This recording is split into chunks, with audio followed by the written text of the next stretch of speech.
6 months ago, veteran trainer Dawn Brancheau was killed when a 6-ton whale named Tilikum pulled her into the water.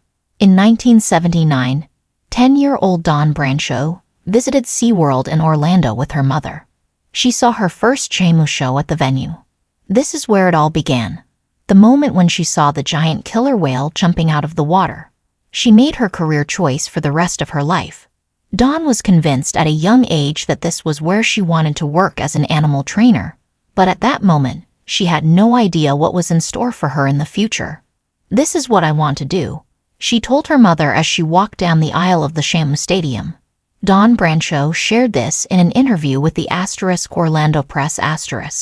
With the vision of becoming an animal trainer, Dawn went to the University of South Carolina to pursue psychology and animal behavior. After graduation, she spent 2 years working with dolphins at a New Jersey attraction before securing her job at SeaWorld. Dawn Brancheau was undoubtedly an animal lover. She adored her 2 Labrador retrievers and volunteered at an animal shelter in her spare time. She also raised several stray ducks, chickens, rabbits, and small birds at her home. Early in her career, she worked with otters and sea lions at Six Flags amusement parks.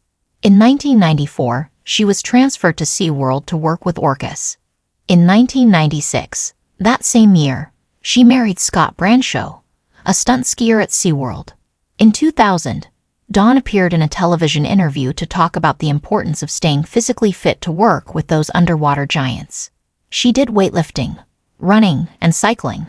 Fitness was a lifestyle for Dawn. She had to stay extremely fit to do what she did. Dawn was fully aware of the risks of her work and even talked about them. She discovered that orcas rarely, if ever, attack humans in the wild, and that the chances of this happening in captivity were very low. Interestingly, orcas' interactions with divers and fishermen show that they are very social, intelligent, and curious creatures. During her time with the orcas, she met Tilikum. The name actually meant friend in Chinook, but his history quietly betrayed that. In reality, he was not. Tilikum, also known as blackfish, was first caught in Iceland in 1983. Tilikum, the killer whale, was only 2 years old when he was separated from his family off the coast of Iceland and taken to a concrete tank in the Hafnarfjordur Marine Zoo near Reykjavik. For almost a year, he could only swim in circles or lie motionless on the surface of the water while waiting for his transport to Canada. In 1984, Tilikum was transferred to his new home, Sealand of the Pacific, which was in poor condition, located on Vancouver Island in British Columbia. He was placed with 2 older female orcas named Haida T and Nootka IV, who competed for dominance. In the wild, females hold the highest rank in the social hierarchy. A trainer working at Sealand in the late 1980s revealed that Tilikum was often the target of attacks by the 2 female orcas, who often emerged the next day with visible injuries. The extreme stress led to Tilikum developing stomach ulcers and being isolated in a medical pool to protect him from violent attacks. To address the problem, Sealand sought advice from Bruce Stephens, a former SeaWorld head trainer. He provided trainers with a handbook warning them that failing to adequately stimulate their animals would lead to the animals creating their own excitement. Nonetheless, biologist Eric Walters noted that there was little improvement. The animal's intelligence and needs were not sufficiently taken into account. As Bruce had warned, the orcas began to play with new objects in their tank and refused to relinquish them, becoming increasingly aggressive. In May 1989, Eric resigned and reported the aquarium's safety problems to the Canadian Federation of Humane Societies, including his ominous premonition that someone would be seriously injured.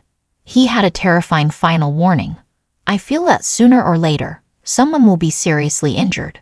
On February 20, 1991, after a performance, a tragic incident occurred. A University of Victoria marine biology student and part-time trainer named Kelty Byrne, age 20, slipped and accidentally fell into the orca pool. Tilikum and the 2 female orcas then attacked and killed her. She was just a 20-year-old student working part-time with orcas to make extra income. Sadly, Kelty fell into the pool accidentally and was hunted by Tilikum and the 2 other orcas. An employee was dead after an encounter at a Canadian park called Sealand of the Pacific. The victim, Kelty Byrne, was a championship swimmer and a part-time worker at Sealand. Shortly after the terrible incident, Sealand closed its doors, and the orcas were sold to SeaWorld. In 1992, the animals became part of the park's orca exhibit, with little to no attention paid to Tilikum's aggressive reputation. Tilikum was the largest orca in captivity. In 1999, he was involved in another strange fatal accident in which a homeless person passed away. Despite his history, Tilikum was still on display at SeaWorld, and he made a lot of money for the company. Tilikum and Dawn had trained together for many years. Those who worked with her said their bond was strong and based on love and trust. But on February 24, 2010, during a Shamu presentation, a terrible tragedy occurred. On this day, Tilikum and Dawn performed at the Dining with Shamu show at SeaWorld, where guests enjoyed an outdoor dinner with a live orca show. The 40-year-old trainer was at ease with the orca and had just stroked his nose. But what happened next left the public and the world in shock. Dawn lay with her face next to Tilikum, the orca with whom she had spent countless hours and who had always treated her like a trusted companion. But when Dawn turned, Tilikum grabbed hold of her ponytail and pulled her into the water. Witnesses claimed that Tilikum grabbed her ponytail and then started swinging her underwater in his mouth. Other witnesses, however, claimed she was dragged into the pool by her arm or shoulder. The trainer was quickly and violently pulled into the pool, after which she drowned. The attack was prolonged and incredibly violent. According to an autopsy that was made public, Tilikum thrashed his trainer around the pool, breaking her jaw, shattering a portion of her spine, dislocating one of her elbows, and even dislocating a knee. Dawn Brancheau drowned after being pulled into SeaWorld's pool on February 24 around 2 p.m. and passed away as a result of blunt force injuries to the head, neck, and chest. According to the autopsy, she was attacked by the orca with such force that a portion of her scalp was forcibly pulled from her skull. Tilikum's violent motions fractured Dawn's lower jaw, part of her vertebrae, and several ribs. Her left arm was also torn from its socket. Dawn was scalped, with her hair and skin found at the bottom of the pool. The autopsy was released while SeaWorld and Dawn's family were awaiting a courtroom decision on their request to keep a video of the fatal attack private. Even though the other trainers tried to divert him with nets and food. For 45 minutes, Tilikum continued to sit on the basin deck with Dawn's shattered body. Eventually they managed to get him into a smaller medical pool, where he was easier to calm, and he finally released the body of the trainer who had spent so much time with him. Dawn Brancheau was just 40 years old when she passed away. She was laid to rest in the Holy Sepulchre Cemetery. As for Dawn's family, they would rather remember her for how she lived than how she passed. Her family established an anonymous organization in her honor in 2016.